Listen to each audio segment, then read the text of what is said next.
আর এবার যে খবরের দিকে আমাদের নজর থাকছে, পর পর 4 দিন ভবানী ভবনে অভিষেকের পিয়ে। আজ ফের ভবানী ভবনে হাজিরা সুমিত রায়। ডেবরার মামলায় আজ ভবানী ভবনে সুমিত রায়। সুপ্রিয় রয়েছেন আমাদের সঙ্গে, আমি সুপ্রিয়র কাছে সরাসরি চলে যাব। সুপ্রিয়, 10 ঘন্টা 8 ঘন্টা গতকালও ম্যারাথন জিজ্ঞাসাবাদ, তারপর আজকে এই চতুর্থ দিন, আজও ভবানী ভবনে হাজিরা সুমিত রায়, আপডেট কি? দেখো, পরপর 4 দিন অভিষেক বন্দ্যোপাধ্যায়ের আত্মসহায়ক সুমিত রায়, তাকে সিআইডি লাগাতার জিজ্ঞাসাবাদের জন্য তলব করছে এবং প্রতিদিনই তিনি এসে সশরীরে পৌঁছচ্ছেন। দীর্ঘ বেশ কয়েক ঘন্টা ধরে জিজ্ঞাসাবাদ চলছে এবং সেই জিজ্ঞাসাবাদ শেষে তিনি বেরিয়ে যাচ্ছেন। আজ ফের তাকে তলব করা হয়েছে এবং সেক্ষেত্রে 10টার সময় তাকে হাজিরা দেওয়ার জন্য বলা হয়েছিল।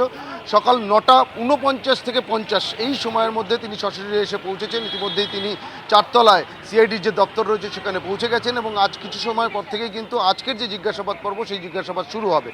এবং সেক্ষেত্রে তোমাকে যে বিষয়টা বলবো, যে গতকাল সুমিত রায়কে যে তলব করা হয়েছিল সেটা মূলত কিন্তু ডেবরাতে সরকারি চাকরি পাইয়ে দেওয়ার নাম করে প্রায় 12 থেকে 13 জনের কাছ থেকে যে টাকা নেওয়া হয়েছিল সেই আর্থিক দুর্নীতির মামলাতে। আর আজ তলব করা হয়েছে আবারও শালবনির যে জমি দুর্নীতি মামলা। শনিবার তাকে তলব করা হয়েছিল শালবনির জমি দুর্নীতি মামলাতে, রবিবারও তাকে শালবনির জমি দুর্নীতি মামলায় তলব করা হয়। আজ ফের আবার তাকে সেই একই মামলাতে, অর্থাৎ শালবনির যে জমি দুর্নীতির মামলা সেই মামলাতে তলব করা হয়েছে জিজ্ঞাসাবাদের জন্যে। এবং সেক্ষেত্রে যে বিষয়টা বলবো, যে এই মামলাতে কিন্তু সুপ্রিম কোর্ট থেকে সাময়িক আইনি স্বস্তি রয়েছে সুমিত রায়ের, কারণ এই মামলার পরবর্তী শুনানির দিন পর্যন্ত কোনো রকম কোনো কড়া পদক্ষেপ বা কঠোর পদক্ষেপ তার বিরুদ্ধে নেওয়া যাবে না, এমনটাই কিন্তু নির্দেশ রয়েছে সুপ্রিম কোর্টে। তবে তদন্তে সম্পূর্ণরূপে তাকে সহযোগিতা করতে হবে। আর সেই মতোই আমরা যেটা দেখলাম, যে তাকে আজকে যখন তলব করা হয় 10টার সময় আসতে বলা হয়েছিল এবং সেই নির্ধারিত সময়ের আগেই তিনি পৌঁছে গেছেন। আর এই শালবনিতে, পশ্চিম মেদিনীপুর জেলার শালবনিতে থাকা বহু জমি, যেগুলোর নথি জালিয়াতি করে সেই জমি বিক্রি করা হয়েছে এবং সেই টাকার লেনদেন সংক্রান্ত বিষয় প্রাক্তন বিধায়ক সুজয় হাজরা, তাকে গ্রেপ্তারের পর পশ্চিম মেদিনীপুর জেলা পুলিশ এই দুর্নীতির তদন্তে গিয়ে সুমিত রায়ের সঙ্গে সুজয় হাজরার যে আর্থিক লেনদেন সেই তথ্য হাতে পান। অর্থাৎ একটা মোটা অঙ্কের টাকা বিভিন্ন সময় সুজয় হাজরার মাধ্যমে, সুজয় হাজরার ব্যাংক লেনদেনের মাধ্যমে সুমিত রায়ের কাছে এসে পৌঁছেছে। একটা বিষয় একটু জানতে চাইবো, সুমিত রায়কে ভবানী ভবনে হাজিরা দিতে হচ্ছে, এই নিয়ে পরপর 4 দিন তিনি হাজিরা দিচ্ছেন, তাকে ম্যারাথন জিজ্ঞাসাবাদ করা হচ্ছে। যে মামলায় তাকে ডাকা হচ্ছে, এই ডেবরার কেসে, শালবনির কেসে, সুমিত রায়ের সঙ্গে কাউকে কি মুখোমুখি বসিয়ে জিজ্ঞাসাবাদের কোনো সম্ভাবনা তৈরি হচ্ছে? না, এখনো সেই ধরনের কোনো সম্ভাবনা নেই। তবে একটা বিষয় আমরা যেটা জানতে পারছি, যে সিআইডির একটা টিম, তারা কিন্তু গতকালই পশ্চিম মেদিনীপুরের শালবনিতে গিয়ে পৌঁছেছে এবং সেক্ষেত্রে যেটা আমরা সূত্র মারফত জানতে পারছি, যদিও এখনো পর্যন্ত সিআইডির তরফ থেকে কোনো কনফার্মেশন নেই, যদিও যেটা আমরা সূত্র মারফত জানতে পারছি, যে সিআইডির তরফ থেকে আদালতে আবেদন করে প্রাক্তন তৃণমূল বিধায়ক সুজয় হাজরা, যার কথা তোমাকে কিছু সময় আগেই বলছিলাম, যে সুজয় হাজরাকে পশ্চিম মেদিনীপুর জেলা পুলিশ গ্রেপ্তার করেছিল, সেই সুজয় হাজরা এখন জেল হেফাজতে রয়েছে, সেই সুজয় হাজরাকে জিজ্ঞাসাবাদের জন্য বা তাকে কাস্টাডিতে নেওয়ার জন্য একটা আবেদন বা প্রেয়ার সিআইডির তরফ থেকে আদালতে করা হতে পারে। অর্থাৎ সুজয় হাজরাকে জিজ্ঞাসাবাদ করে, এর আগে তাকে পশ্চিম মেদিনীপুর জেলা পুলিশ জিজ্ঞাসাবাদ করেছে, আর সেই জিজ্ঞাসাবাদের মধ্যে দিয়েই সুমিত রায় সংক্রান্ত তথ্য বা সুমিত রায়ের সঙ্গে লেনদেনের তথ্য হাতে পেয়েছিলেন। আর সেই বিষয়গুলো সম্পর্কে আরও বিস্তারিত জানার জন্য সিআইডির তরফ থেকে কিন্তু আদালতে আবেদন করে তাকে জেলে গিয়ে জিজ্ঞাসাবাদ বা তাকে কাস্টাডিতে নেওয়া, এই ধরনের একটা আবেদন করা হতে পারে বা করা হয়েছে, এমনটাই আমরা সূত্র মারফত জানতে পারছি। তবে তার কাছ থেকে আবার যে তথ্য পাবেন সেই তথ্যের ভিত্তিতে, সুজয় হাজরার কাছ থেকে পাওয়া তথ্যের ভিত্তিতে সুমিত রায়কে জিজ্ঞাসাবাদ। তবে এখনও পর্যন্ত এই শালবনির জমি দুর্নীতি মামলাতে কোথাও গিয়ে তদন্তকারীরা কিন্তু সম্পূর্ণরূপে সন্তুষ্ট হতে পারছেন না।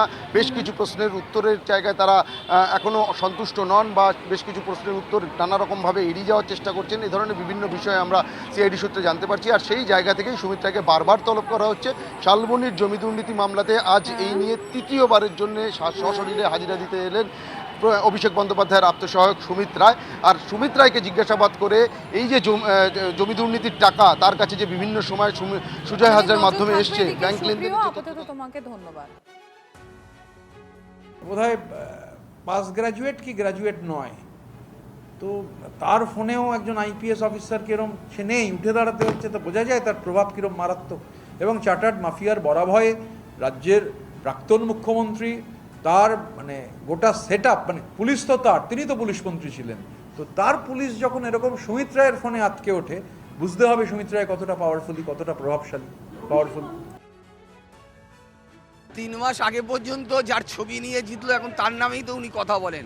ওনার কথা আমি কি বলবো, চাটনৃত এদের চরিত্রই হলো, যখন যে দলের উল্টো দিকে থাকবে, তখন তার নামে হেয় করার, প্রতিপন্ন করার, কুৎসা করার, বদনাম করার চেষ্টা করবে।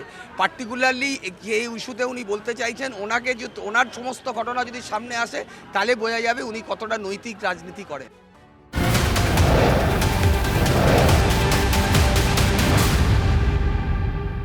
নতুন 4 মামলা রক্ষা কবচ চেয়ে হাইকোর্টে সুমিত রায়। আজ মামলার শুনানিতে নজর। গতকাল রক্ষা কবচ শেষ হয়। অভিষেকের আত্মসহায়কের রক্ষা কবচ শেষের দিনই ফের রক্ষা কবচ চেয়ে কলকাতা হাইকোর্টের দৃষ্টি আকর্ষণ করেন সুমিত। নতুন 4টি মামলায় রক্ষা কবচ চান অভিষেক বন্দ্যোপাধ্যায়ের আত্মসহায়ক। সুমিতের আইনজীবীর আর্জি অভিষেক বন্দ্যোপাধ্যায়ের মামলার সঙ্গেই শোনা হোক এই মামলা। তবে বিচারপতি জানিয়েছেন একসঙ্গে নয়, আলাদা আলাদা শোনা হবে মামলা।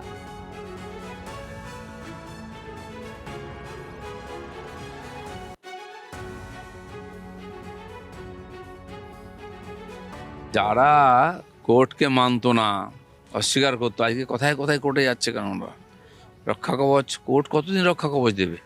যে অপরাধ করেছে তদন্ত হচ্ছে, তথ্য সামনে এলেই কিছু রক্ষা কবচ থাকবে না। এ সাময়িক হয়তো একটু ওই জেরা থেকে তাকে অ্যাভয়েড করার জন্য এই ধরনের রাস্তা খোঁজা হচ্ছে। এখানকার পুলিশ বলবে,